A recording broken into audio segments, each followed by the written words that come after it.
ನನ್ನ ಹೆಸರು ಹರೀಶ್ ಅಂತ. ನಾನು CR ಉತ್ತರ ಘಟಕ ಬೆಂಗಳೂರು ಇಲ್ಲಿ ಆರ್ಮರರ್ ಆಯುಧಗಾರನಾಗಿ ಕರ್ತವ್ಯ ಮಾಡ್ತಾ ಇದ್ದೇನೆ. ವರ್ಷದಲ್ಲಿ 2 ಸಲ ಸಿಬ್ಬಂದಿಯವರಿಗೆ ಫೈರಿಂಗ್ ನಡೆಯುತ್ತೆ. ಗುಂಡುಗುರಿ ಅಭ್ಯಾಸ ಅಂದರೆ ಈಗ ಇಲ್ಲಿ ನಮ್ಮ ಸಿಬ್ಬಂದಿಯವರಿಗೆ ಅರ್ಧವಾರ್ಷಿಕ ಗುರಿ ಅಭ್ಯಾಸ, ಈ ವರ್ಷದ ಪ್ರಥಮ ಅರ್ಧವಾರ್ಷಿಕ ಗುರಿ ಅಭ್ಯಾಸವನ್ನು ಮಾಡೋದಕ್ಕೆ ಹಮ್ಮಿಕೊಂಡಿದ್ದು. ಅದೇ ರೀತಿ ನಮ್ಮ ಸಿಬ್ಬಂದಿಗಳಿಗೆ ಅನುಕೂಲವಾಗಿರ್ತಕ್ಕಂಥ SLR ಆಯುಧ, ಪ್ರತಿನಿತ್ಯ SLR ಹಾಗೂ ಪಂಪ್ ಆ್ಯಕ್ಷನ್ ಗನ್ಗಳನ್ನ ಅವರು ಕರ್ತವ್ಯಕ್ಕೆ ತಗೊಂಡು ಹೋಗ್ತಾ ಇದ್ದಾರೆ. ಅದೇ ರೀತಿ ಅವರಿಗೆ ಆ ಆಯುಧಗಳಲ್ಲಿ ಗುಂಡುಗುರಿ ಅಭ್ಯಾಸವನ್ನು ಮಾಡಿಕೊಂಡಿದ್ದೇವೆ.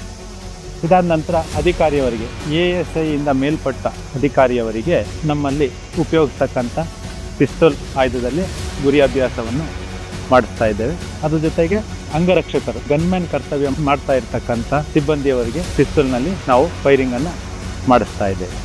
ಇದರಿಂದ ನಮ್ಮಲ್ಲಿ ದಿನನಿತ್ಯ ಕರ್ತವ್ಯಕ್ಕೆ ತಗೊಂಡು ಹೋಗ್ತಕ್ಕಂಥ ಆಯುಧಗಳನ್ನ ಅವ್ರು ಯಾವ ರೀತಿ ಉಪಯೋಗಿಸ್ಬೇಕು, ಅದನ್ನು ಯಾವ ಸಮಯದಲ್ಲಿ ಬಳಸಬೇಕು, ಮಾಬ್ ಆಪರೇಷನ್ ಸಂದರ್ಭದಲ್ಲಿ ಯಾವ ರೀತಿ ಅವರು ಮುಂಜಾಗ್ರತಾ ಕ್ರಮಗಳನ್ನ ತೆಗೆದುಕೊಳ್ಬೇಕು ಅನ್ನೋದನ್ನ ನಾವು ಪುನರ್ಮನನ ತರಬೇತಿಯನ್ನಾಗಿ ಇಲ್ಲೇ ರೇಂಜ್ನಲ್ಲೇ ಅವರಿಗೆ ತಿಳಿಸ್ಕೊಡ್ತಾ ಗುರಿ ಅಭ್ಯಾಸವನ್ನು ಮಾಡಿಸ್ತಾ ಇರ್ತೇವೆ.